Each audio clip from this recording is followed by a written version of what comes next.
নারী পিন্দাসারি অন্যকে দেখাই বালা যেও নারী পিন্দাসারি অন্যকে দেখাই বালা শয়তান ইবলিস বলে সেই নারী আমার খালা।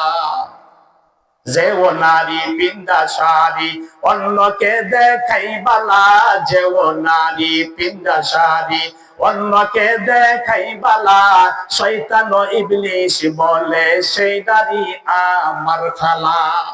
শয়তান কি বলে? সে আমার খালা। এজন্য আজকে আমাদের সমাজে এই পর্দার বালাই বলতে নাই। আজকে দেখেন আল্লাহ তাআলা ৭০,০০০ রহমতের নূরের পর্দার ভিতরে স্বয়ং আল্লাহ তাআলা অবস্থান করতেছেন। এখন আলহামদুলিল্লাহ নাহমাদুহু ওয়া নাস্তাঈনুহু ওয়া নাস্তাগফিরুহু ওয়া নু'মিনু বিহি ওয়া নাতাওয়াক্কালু আলাইহি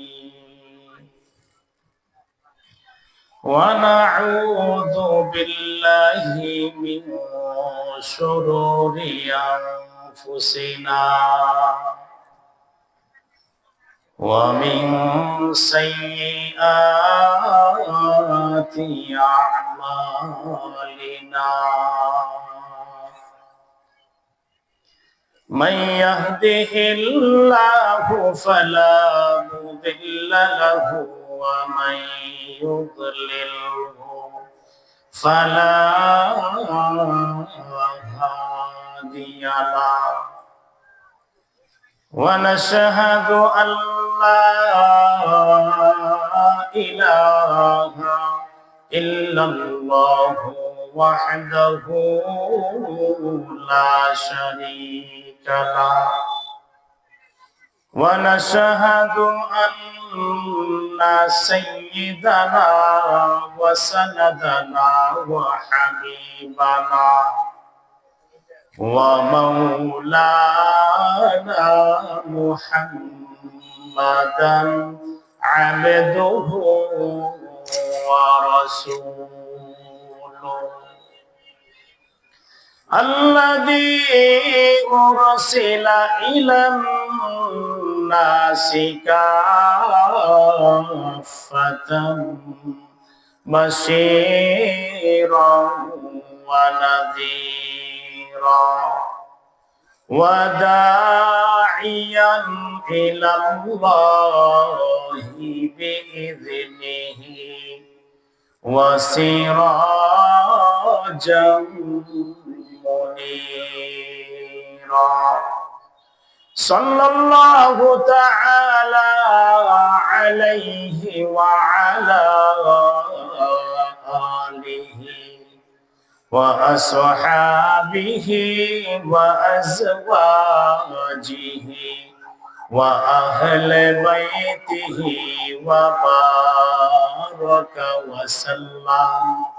وبارك وسلم تسليما كثيرا أما بعد فأعوذ بالله من الشيطان الرجيم بسم الله الرحمن الرحيم إن الصلاة تنهى عن الفحشاء والمنكر ولذكر الله أكبر والله يعلم ما تصنعون صدق الله العظيم صلى الله على سيدنا ومولانا محمد وعلى آله وأصحابه وسلم بلغ العلا بكماله كشف الدجى بجماله حسنت جميع خصاله صلوا عليه इलाही दिखा दे हमें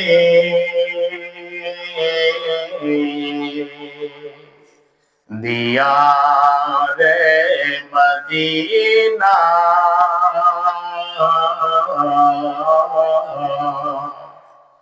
इलाही बना दे हमें गुबारे मदीना बलगल उला बिकमालिही कशफद दुजा बिजमालिही हसनत जमीउ खिसालिही सल्लु अलैहि व आलिहि ला इलाहा इल्लल्लाह ला इलाहा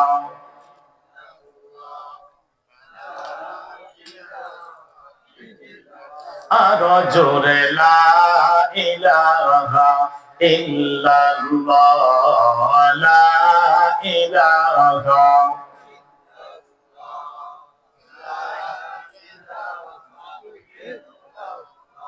हजरत इब्राहिम नबी बोलेन एक अल्लाह नमरूद बोले आগুন জ্বালা আল্লাহ বলেন ওরে আগুন হারাম করলাম ইব্রাহিমকে পোড়ানো জ্বালা লা ইলাহা লা ইলাহা ইল্লাল্লাহ লা ইলাহা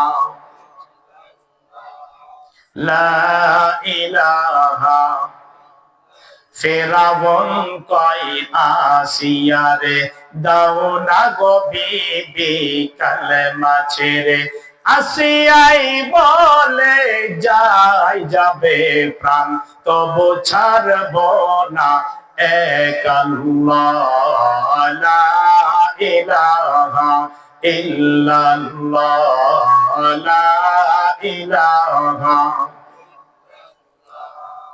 লা ইলাহা ইল্লাল্লাহ লা ইলাহা লা ইলাহা ইল্লাল্লাহ লা ইলাহা লা ইলাহা ইল্লাল্লাহ মুহাম্মাদুর রাসূলুল্লাহ সাল্লাল্লাহু আলাইহি ওয়াসাল্লাম। সকলে বলি আলহামদুলিল্লাহ। জগন্নাথপুর উত্তরপাড়া আল আকসা ইসলামী যুব সংগঠনের উদ্যোগে আয়োজিত 12তম বার্ষিক ইসলামী মহাসম্মেলনের সম্মানিত প্রধান অতিথি জনাব মোহাম্মদ আমজাদ হোসেন, সিনিয়র অ্যাডভোকেট ও অতিরিক্ত পিপি, জজকোট, ব্রাহ্মণবাড়িয়া। আর অত্রকার মাহফিলের বিশেষ অতিথি জনাব আব্দুল বাতেন সাহেব, সেক্রেটারি, জগন্নাথপুর উত্তরপাড়া জামে মসজিদ। আজকের মধ্যকার মাহফিলে সভাপতি জনাব মোহাম্মদ জাহাঙ্গীর আলম মুক্তার সাহেব। উপস্থিত আমার সম্মানে মুরব্বী বাবারা, যুবক ভাইয়েরা, পর্দার অন্তরালে অবস্থানগত অত্যন্ত শ্রদ্ধা মা ও বোনেরা, মাগরিবের পর হোক, এশারের পর হোক, মহতি মাহফিল জান্নাতের বাগিচার বরকত ফজিলত কি কম না বেশি? এমন কি কোনো বর্ণনা আছে যে মাগরিবের পরে মাহফিলে সওয়াব কম, এশারের পরে সওয়াব একটু বেশি, 10টা বাজে আরেকটু বেশি, 12টা বাজে আরেকটু বেশি? এমন কিন্তু কথা আছে। আজকের এই মহতি মাহফিলে, যে মাহফিলকে আল্লাহ তাআলা রহমতের ফেরেশতারা বেষ্টন করে আছে, আসলে দেখেন ওয়াজ বক্তা যারা বক্তব্য দেন, এদের আলোচনা সুন্দর হয়, গঠনমূলক হয়, শ্রোতাদের আকর্ষণ, শ্রোতাদের মনোযোগ যত সুন্দর হয়, শ্রোতাদের দ্বীনি ইলম শিক্ষার পিপাসা চাহিদা যত বেশি হয়, আল্লাহ তাআলা বক্তার জবান দিয়ে ততই সুন্দর কথা বের করেন, ঠিক কিনা বলেন? এজন্য শ্রোতাদের মনোযোগটা, বক্তার আলোচনা সুন্দর হওয়ার জন্য শ্রোতাদের মনোযোগ অনেক জরুরি। এজন্য আসলে দেখেন আল্লাহ তাআলার নিকটে আমরা সংখ্যায় কে কি পরিমাণ, আল্লাহ তাআলার কাছে সংখ্যার কোনো দাম নাই। আল্লাহ তাআলার কাছে দাম হলো মানের। আপনি কত হাজার রাকাত, কত শত রাকাত নামাজ পড়লেন, এটা আল্লাহ দেখেন না। আল্লাহ দেখেন আপনি নামাজটা কত সুন্দর করে পড়েছেন, ঠিক কিনা বলেন? আপনি যদি রুকু সিজদা ফরজ ওয়াজিব ঠিক মতো আদায় করে 2 রাকাত নামাজ আদায় করেন, রুকু সিজদা ঠিক নাই, টাইম টেবিল ঠিক নাই, উযু ঠিক নাই, এমন হাজার রাকাত নামাজের চাইতে এই 2 রাকাত নামাজ আল্লাহর কাছে প্রিয় না? প্রিয় না। কারণ আল্লাহ তাআলা আপনি কত বেশি আমল করছেন সেটা আল্লাহ দেখেন না। আল্লাহ কি দেখেন? আল্লাযী খালাকাল মাউতা ওয়াল হায়াতা লিয়াবলুয়াকুম আইয়ুকুম আহসানু আমালা।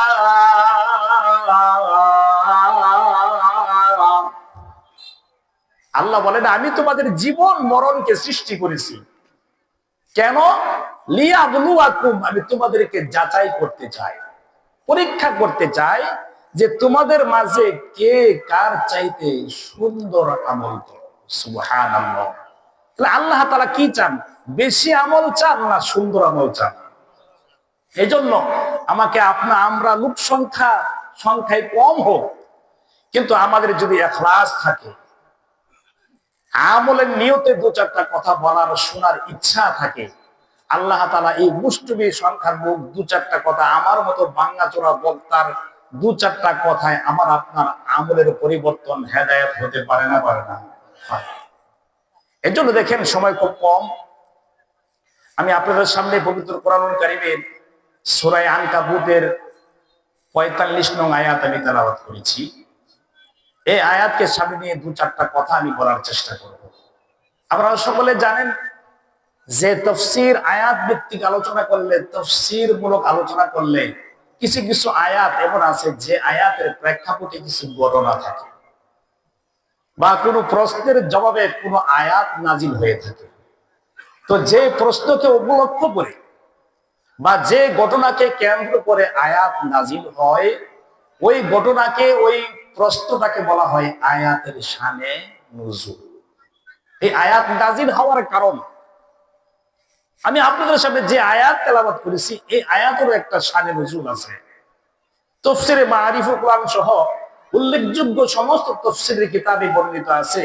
রাবিকুল শিরোমণি হযরতে আবু হুরায়রা রাদিয়াল্লাহু তাআলা আনহু থেকে বর্ণিত, তিনি বলেন রাসূলুল্লাহ সাল্লাল্লাহু আলাইহি সাল্লামের দরবারে এক সাহাবী প্রশ্ন করলো, ইয়া রাসূলুল্লাহ, আমাদের মাঝে একজন আনসারী গোলাম আছে, যে আনসারী গোলাম 5 ওয়াক্ত নামাজ আদায় করে, কিন্তু রাতের অন্ধকারে এমন কোন পাপ নাই যে করে না। আমাদের সমাজে এমন লোক আছে না নাই? যে 5 ওয়াক্ত নামাজ আদায় করে, প্রথম কাতারে নামাজ পড়ে, কিন্তু সমাজের সুদ ঘুষ থেকে নিয়ে অন্যান্য অপরাধ থেকে নিয়ে এমন কোন অপরাধ নাই যা সে করে না। এমন মুসল্লি আছে না নাই? দেখা যায় মুসল্লি নামাজের প্রথম কাতারে, দেখা যায় আমাদের গ্রামগঞ্জে দেখা যায় সুদের কারবারের দিক দিয়ে তিনি প্রথম কাতারে। এমন লোক আছে না নাই? তাহলে এই লোকদের নামাজ হয় কি হয় না? তো আল্লাহ রাসূল সাল্লাল্লাহু আলাইহি ওয়াসাল্লামের দরবারে এই সাহাবী এসে যখন নালিশ করলেন, তো এই লোকটাকে জিজ্ঞাসা করলেন যে, ইয়া রাসূলুল্লাহ, সে 5 ওয়াক্ত নামাজ পড়ে, কিন্তু রাতের অন্ধকারে সে চুরি করে, অন্যান্য খারাপ কাজ করে। তো এই সাহাবী কি রাসূলুল্লাহর কাছে এই সাহাবীর বদনাম বললেন না সুনাম বললেন? কি বললেন? বলেন বদনাম বললেন না সুনাম বললেন? তো বদনাম বললে কি গীবত হয়? কিন্তু আমরা কিন্তু জানি যে কেউ কারো বদনাম বললে আমরা বলে দিই গীবত হয়ে গেছে। বলি কি বলি না? আল্লাহর নবী বিশ্বনবী রাহমাতুল লিল আলামিনের দরবারে একজন মহিলা সাহাবী এসে বলতেছে, ইয়া রাসূলুল্লাহ, ইয়া হাবিবাল্লাহ, এমন সাহাবী আমাকে বিয়ে করতে চায়। ওই সাহাবী আমাকে বিয়ে করতে চায়। দুইজন সাহাবী আমাকে বিয়ে করার জন্য প্রস্তাব করেছে। রাহমাতুল লিল আলামিন বলেন, ও মহিলা সাহাবী, তুমি দুইজনের একজন সাহাবীকেও তুমি বিয়ে করো না।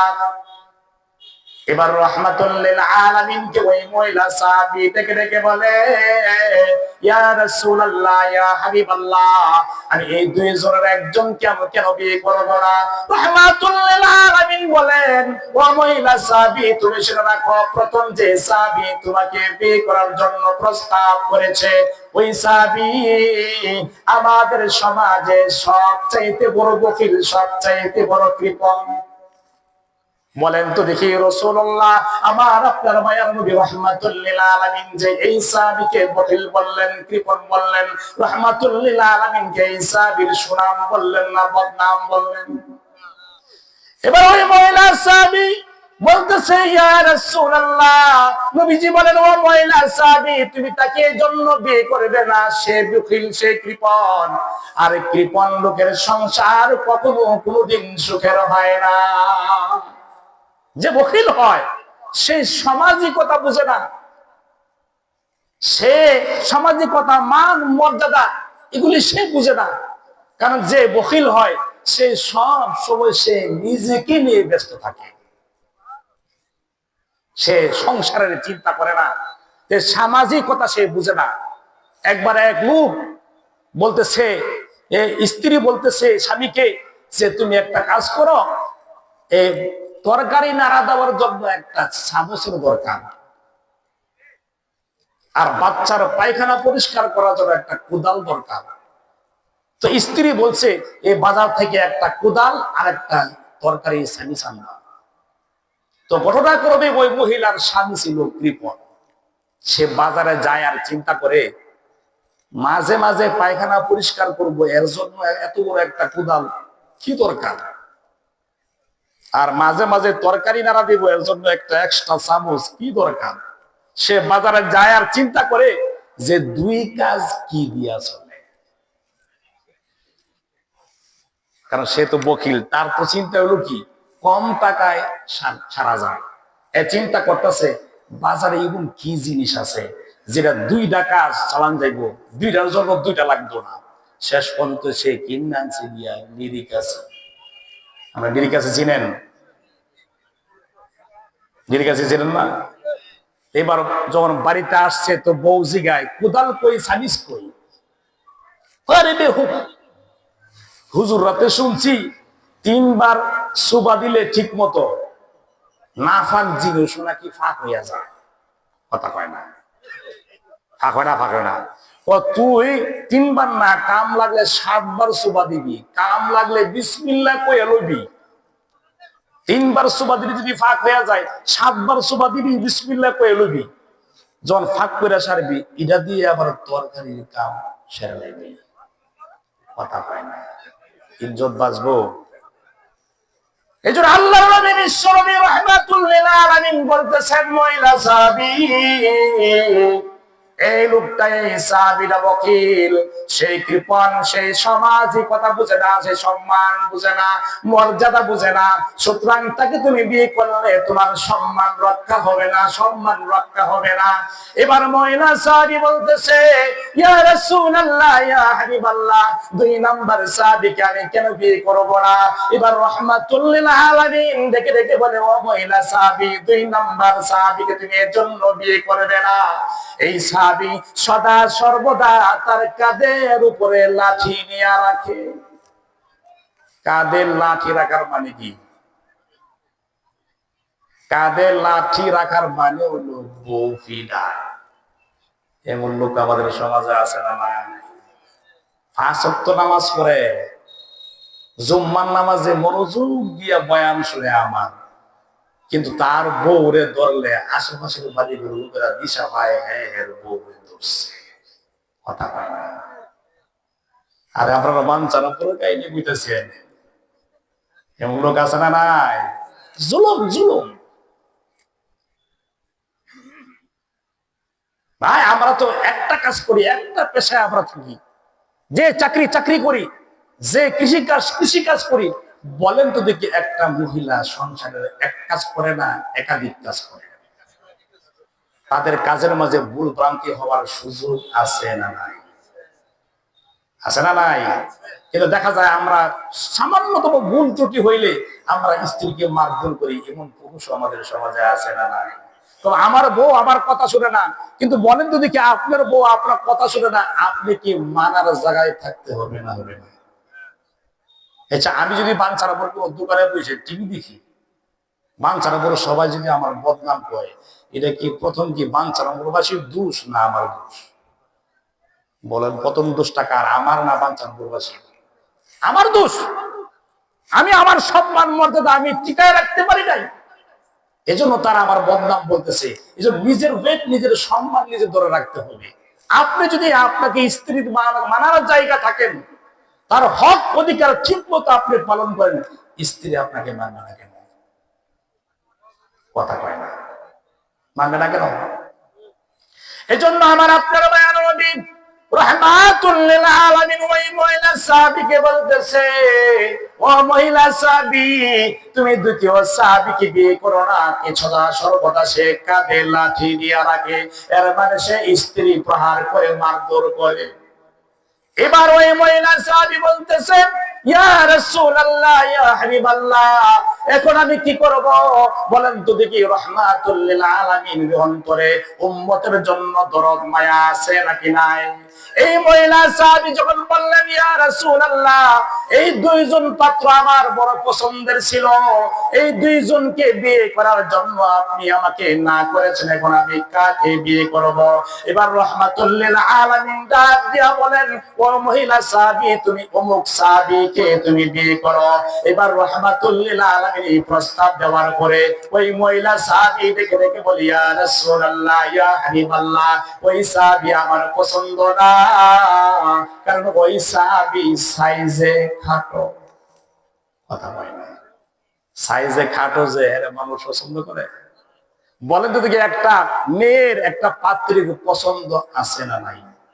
কিন্তু আমাদের অতীতকালের ঘটনা, এমন অনেক ফ্যামিলি আছে যে কালোর মতো, পাইলার মতো কালো রঙের স্ত্রী নিয়া 70 বছর, 60 বছর, 30 বছর জিন্দেগি যাপন করতেছে, কিন্তু স্ত্রী তার পছন্দ না, বাপ মাই বিয়ে করাইছে। এগুলি স্ত্রী আছে না ভাই?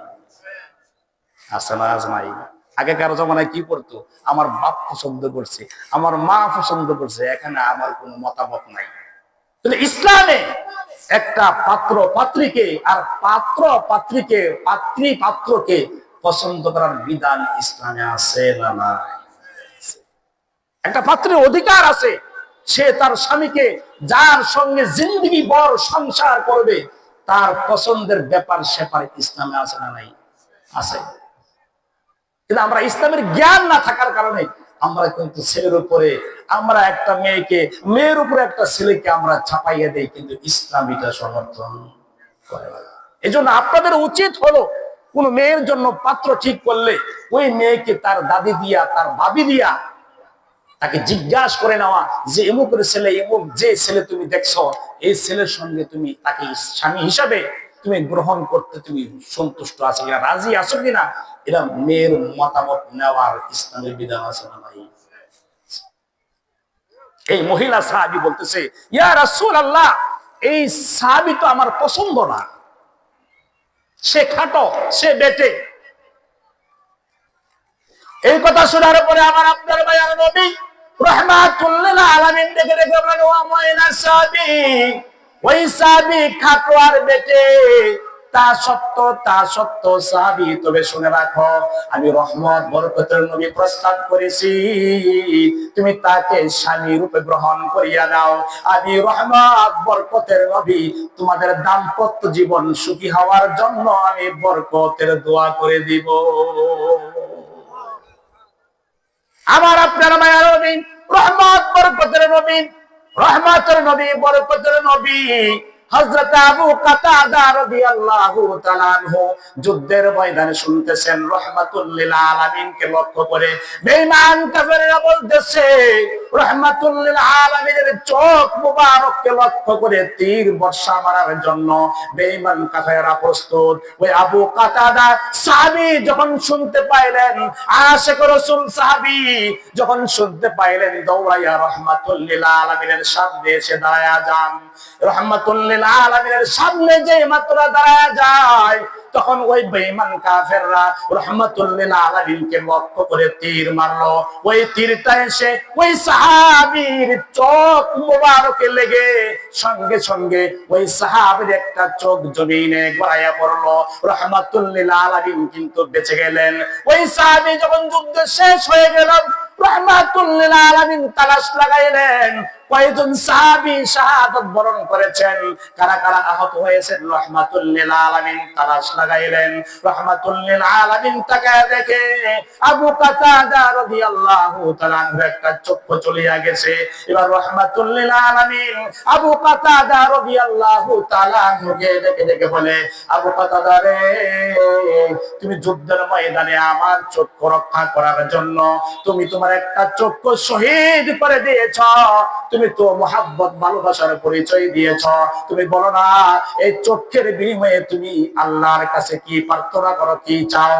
এবারে সেই সাহাবী বলতেছে, যেহেতু রাহমাতুল লিল আলামিন ইচ্ছা করে আমাকে জিজ্ঞাসা করতেছেন তুমি কি চাও, কি চাও, এর মানে হলো রাহমাতুল লিল আলামিন এবার রহমতের হালাতে আছেন। রাহমাতুল লিল আলামিন যে বিশেষ মুহূর্তে আছেন। আমি যদি এখন 12 রকমের বড় কিছু আমি চাই, হয়তো মহান রব্বুল আলামিন রাহমাতুল লিল আলামিন ওসিলায় সেই নিয়ামত আমাকে দিতে পারে। এবার সাহাবী সুযোগ মনে করলেন, বলতেছেন, ইয়া রাসূলুল্লাহ, এই আমি চোখের বিনিময়ে আমি, তুমি যদি বলেন তুমি কি জান্নাত চাও না চোখটা চাও, প্রশ্ন করছিলেন। এবারে সেই সাহাবী বলেন, ইয়া রাসূলুল্লাহ, আমি চোখও চাই, আমি জান্নাত চাই। এবার রাহমাতুল লিল আলামিন বললেন, তুমি জান্নাত চাও তা তো সত্য, কিন্তু চোখটা তুমি কি জন্য চাও? এবার ওই সাহাবী দেখে বলে, ইয়া রাসূলুল্লাহ, দুনিয়াতে আমার চোখের সামনে যত নিয়ামত আছে, যত নিয়ামত আছে, আপনার চেহারা দর্শনের চাইতে আনন্দের আর কোন নিয়ামত পৃথিবীতে না। ইয়া রাসূলুল্লাহ, আমি একটা চক্ষু থাকলে আপনার নূরানি চেহারা তৃপ্তি ভরে আমি দেখতে পারবো না। এই জন্য আপনার নূরানি চেহারাটা মন ভরে প্রাণ ভরে দেখার জন্য আমি আপনার কাছে, আল্লাহর কাছে আমি চোখটাও চাই, আর চোখের বিনিময়ে আমি জান্নাত চাই। রাহমাতুল লিল আলামিনের নূরানি চেহারা দেখে দেখে অনেক সাহাবায়ে কেরাম জীবন আছেন, এদের পেটের ক্ষুধা পর্যন্ত নিবারণ হয়ে যাইতো কি যাইতো না। এবার সেই সাহাবী, এবার রাহমাতুল লিল আলামিন বলতেছেন, ঠিক আছে, তোমার চোখটা আমার হাতে দাও। এবার রাহমাতুল লিল আলামিনের সামনে চোখটা নিয়ে যাওয়া হলো। চোখ নিয়ে যাওয়ার পরে ধুলাবালি পরিষ্কার করে রাহমাতুল লিল আলামিন ওই সাহাবীর চোখের কুটুরির ভিতরে যখন সুন্দর করে নবীজি চোখটা বসায়া দিলেন, রাহমাতুল লিল আলামিনের মুখের লালা মুবারক চোখের চারপাশে মলমের মতো সুন্দর করে লাগায়া দিলে।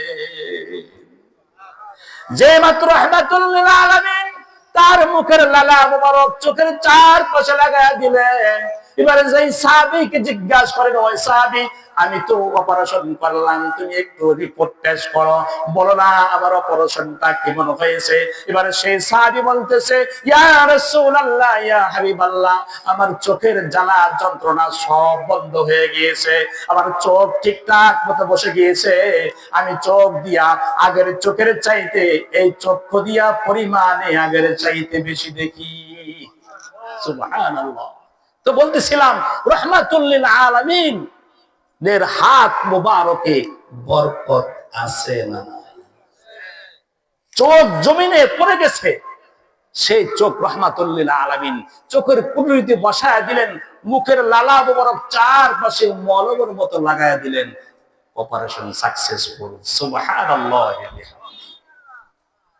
এবার সেই বলতেছি রাহমাতুল লিল আলামিন ওই মহিলা সাহাবীকে যে বললেন, তুমি এই সাহাবীকে বিয়ে করো না, এই সাহাবীকে বিয়ে করো না। এই দুইজন, একজন বখিল আরেকজন স্ত্রী পিটায়।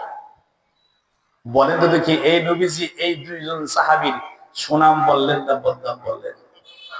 দেখি বল না। কারো পরামর্শের ক্ষেত্রে কারো দোষ বললে এটা গীবতের অন্তর্ভুক্ত হয় না। যেমন বলে ইমাম সাহেবকে যদি এসে বলে যে হুজুর ইমুকের ছেলের কাছে আমার মেয়েটা বিয়ে দিতে চাই, তো হুজুর যদি কয়ে দেয় এই মহল্লার মাঝে আব্দুল কাদের জিলানী আর বাইজিস বুস্তামি থাকলে এই ছেলেটা আছে, একজন আল্লাহর ওলি, অথচ তলে তলে হ্যাঁ গাঁজা খায়, এমন রিপোর্ট যদি ইমাম সাহেব দেয়, আপনার এই রিপোর্ট শুনে তার কাছে মেয়ে বিয়ে দিবেন না দিবেন না? তো এই মেয়ে বিয়ে দেওয়ার পরে এই যে উনি একটা মিথ্যা সাক্ষ্য দিল, এর জন্য এই মেয়ের যে জ্বালা যন্ত্রণা কষ্ট ভোগ করবো, এর একটা পাপের অংশ উনি নিবে কি নিবে না?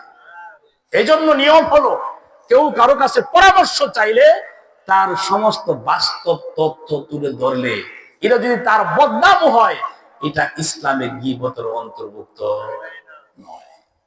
এই জন্য নবীজি বলছেন, এই মহিলা সাহাবী পরামর্শের জন্য এসেছেন, যে নবীজি বলেন সে বকিল আর সে বউ পিটায়, দুইটারে একটারও তুমি বিয়ে করো না।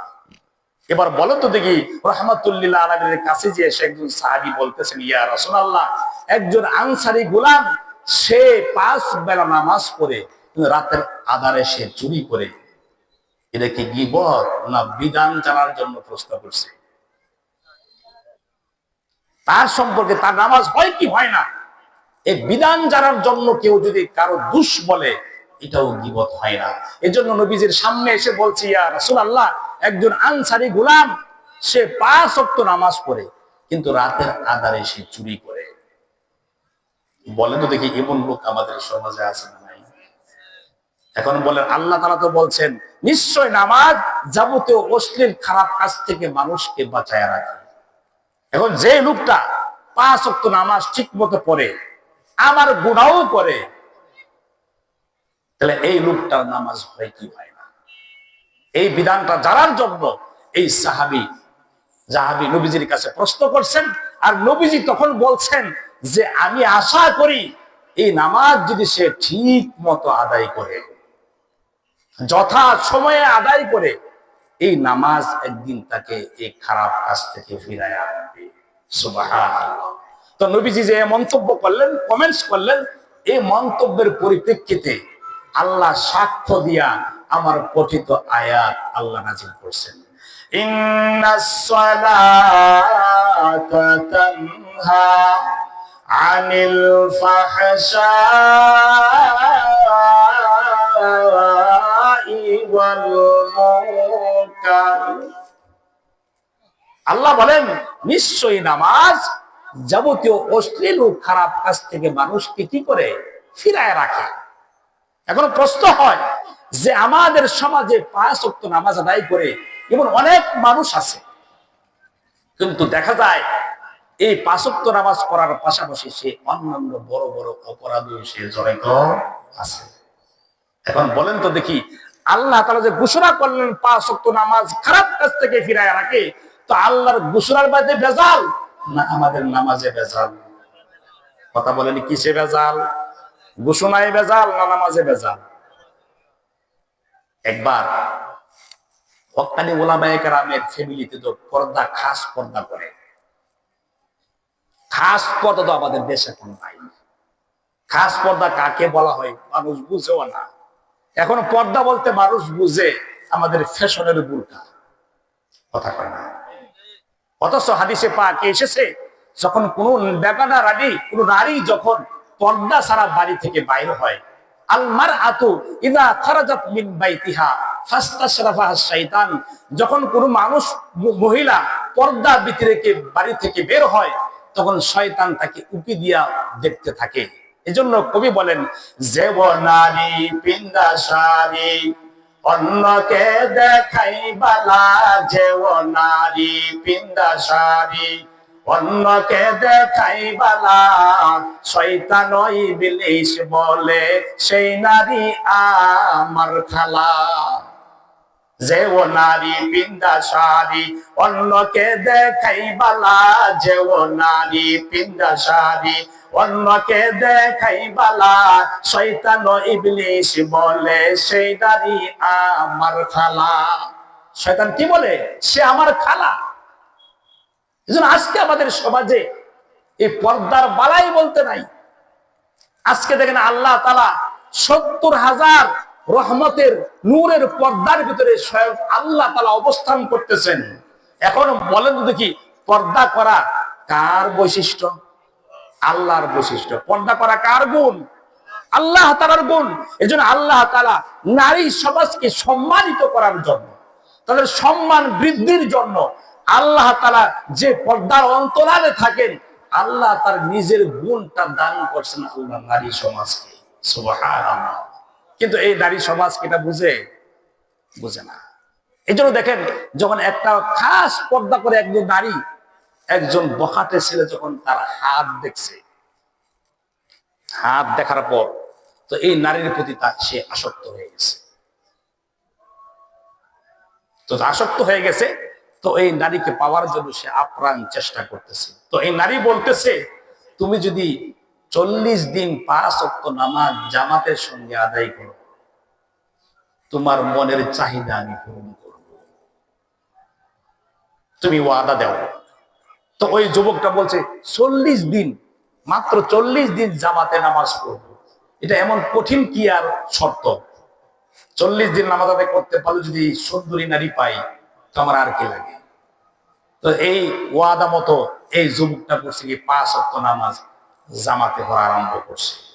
তো প্রথম ১০ দিন ওই নারীর বাড়ির উপর দিয়া যায় আর বলিয়া যায়, নামাজ আজকে থেকে শুরু করছি। এমন করে করে ১০ দিন যাইতেছে।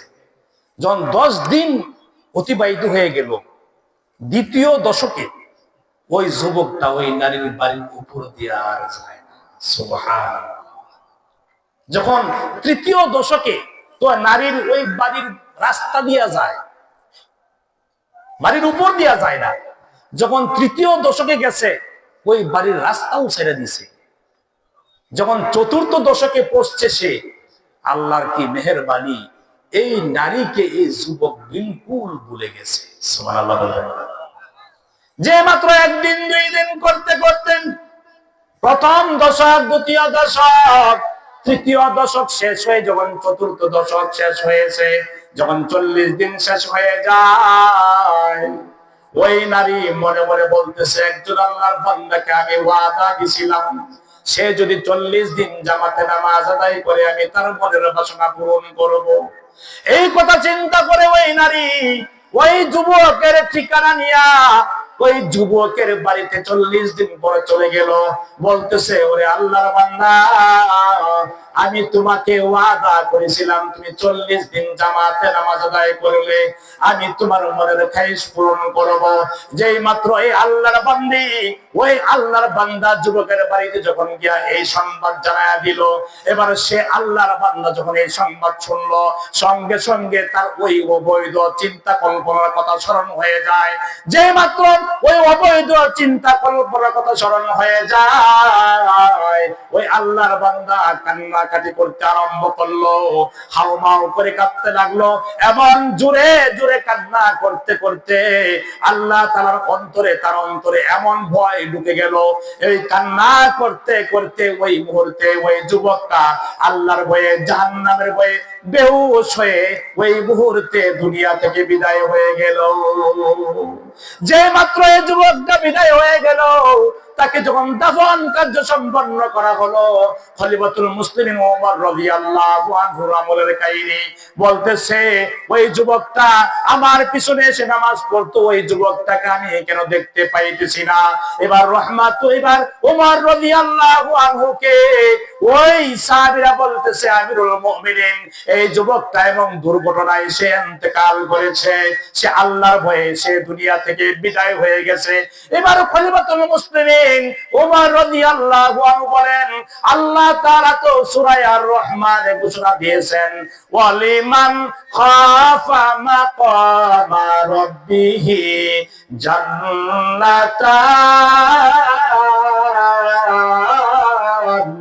আল্লাহ তাআলা বলেন, যে ব্যক্তি আমি আল্লাহর সামনে দণ্ডায়মান হওয়ার ভয়কে অন্তরে রেখে গুনাহ থেকে বেঁচে যাবে, আল্লাহ তাআলা বলেন আমি আমার সেই বান্দাকে একটা নয়, আমি আমার সেই বান্দাকে দুটি জান্নাতের মালিক বানাবো।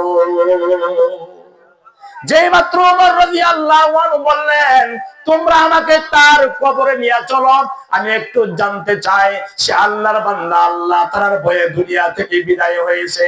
যখন খলিফাতুল মুসলিমিন ওমর রাদিয়াল্লাহু আনহুকে সঙ্গে নিয়ে সাহাবায়ে কেরাম ওই যুবকের কবরের পাশে যায়, ওই কবরের পাশে যাওয়ার পরে তাকায় দেখে ওই কবর থেকে সুন্দর সুগান কবর থেকে বের হয়ে আসতেছে।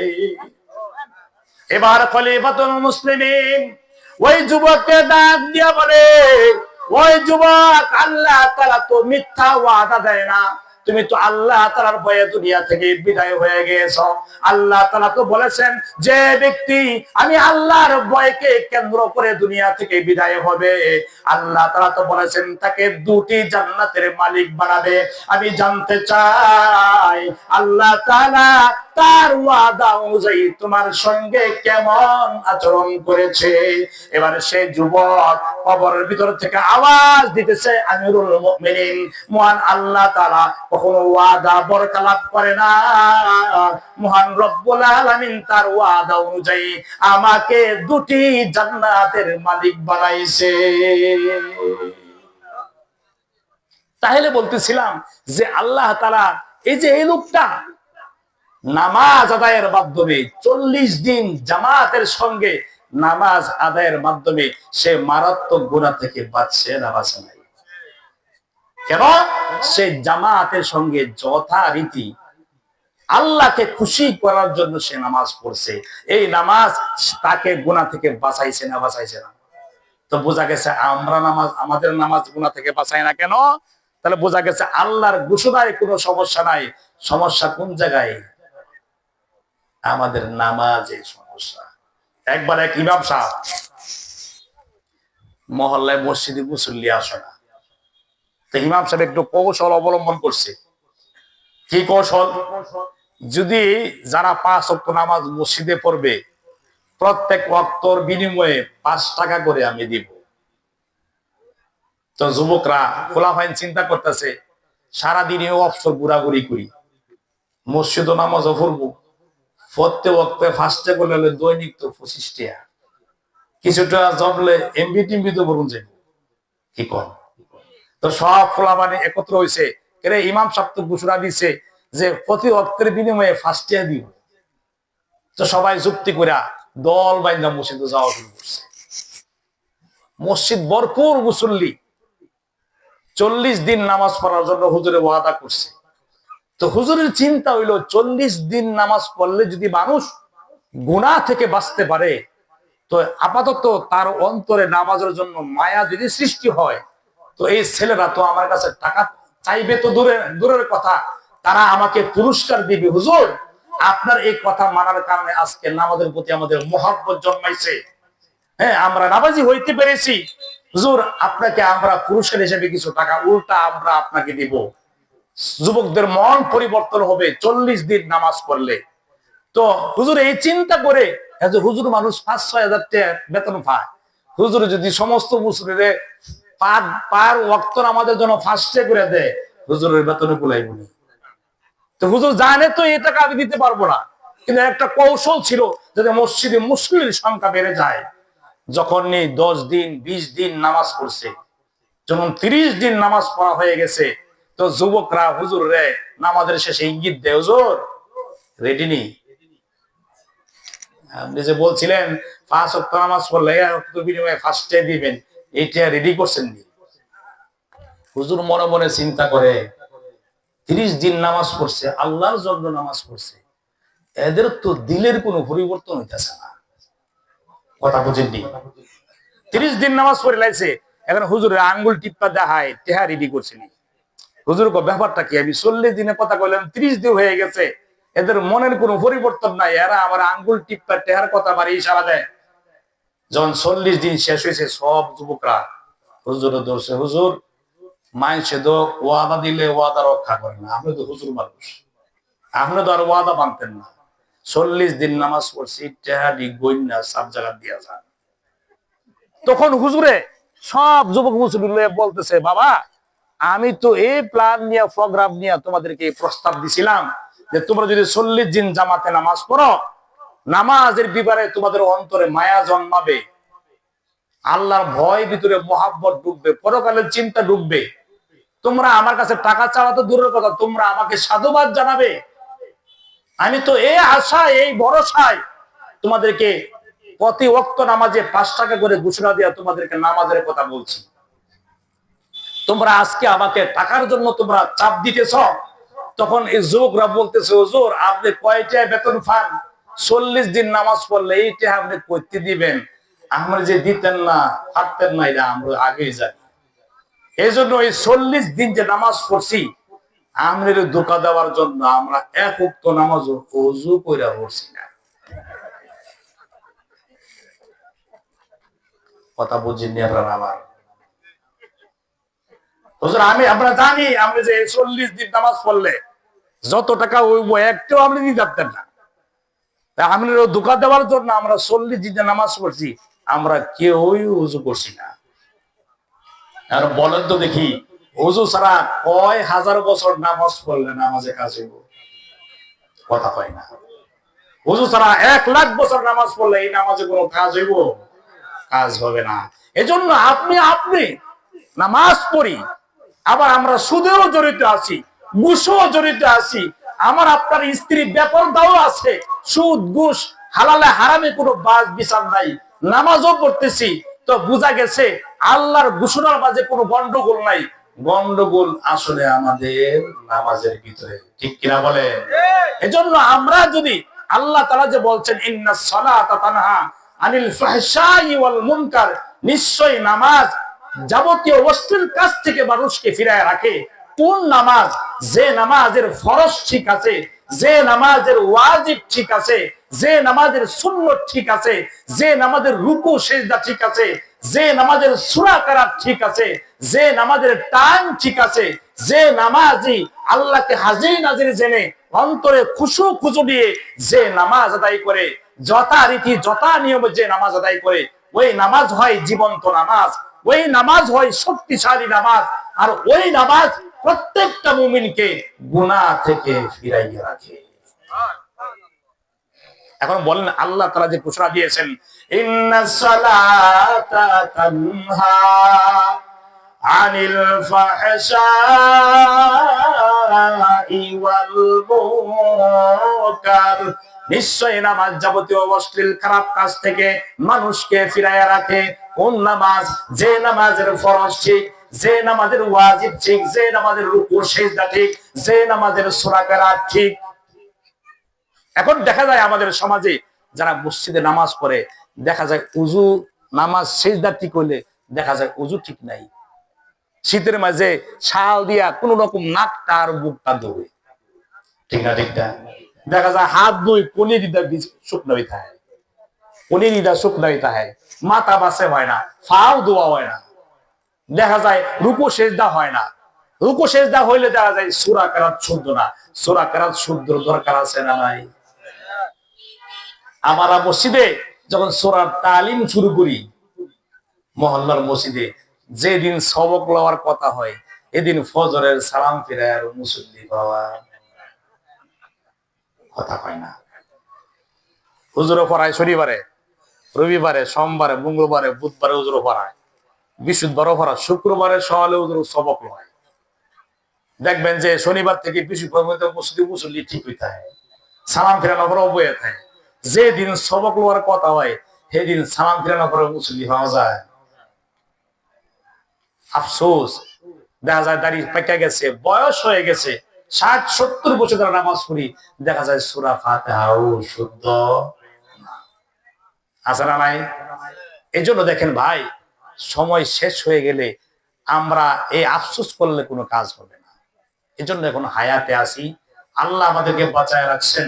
এই জন্য আমাদের ইমাম সাহেব যারা আছে এদের কাছ থেকে আমরা নামাজের নিয়ম কারণ ঠিক মতো শিখে শুদ্ধভাবে আমরা নামাজ আদায় করে যাবতীয় গুনাহ থেকে বাঁচার মতো যে শক্তিশালী নামাজ এবং নামাজের মালিক হতে রাজি আছি না ইনশাআল্লাহ। এজন্য আমরা সকলে 5 ওয়াক্ত নামাজ সহি শুদ্ধভাবে কেরাত দিয়া রুকু সিজদা ঠিক মতো করে আমরা 5 ওয়াক্ত নামাজ ঠিক মতো আদায় করব। দেখবেন এই নামাজে আপনি স্বাদ পাবেন, মজা পাবেন, এই নামাজে আগ্রহ সৃষ্টি হবে, দেখবেন অন্তরে মজা আর তৃপ্তি পাবেন। এই নামাজ আপনাকে গুনাহ থেকে বাঁচাইয়া দিবে। আর যদি দেখেন কোন মানুষ 5 ওয়াক্ত নামাজ পড়ে কিন্তু গুনাহও বরাবর করে, তো বোঝা যাইব তার নামাজে গন্ডগোল আছে না নাই। আল্লাহ তাআলা আমাকে আপনাকে সকলকে, এতক্ষণ যাবত যে 2-4টা কথা আলোচনা করা হলো, ঈমানের পরে সবচেয়ে গুরুত্বপূর্ণ যে ইবাদত নামাজ, এই নামাজ যার শুদ্ধ তার বাকি জিন্দেগি শুদ্ধ হয়ে যাবে। আল্লাহ তাআলা আমাকে আপনাকে সকলকে এই 5 ওয়াক্ত নামাজ যথানিয়মে যথারীতি শুদ্ধ করে আদায় করে জীবন্ত নামাজের মালিক হওয়ার তৌফিক সকলকে আল্লাহ তৌফিক দান করুন। সকলে বলে আমিন। ওয়া আখিরি দাওয়ানা আলহামদুলিল্লাহি রাব্বিল আলামিন। আসসালামু আলাইকুম ওয়া রাহমাতুল্লাহি ওয়া বারাকাতুহু।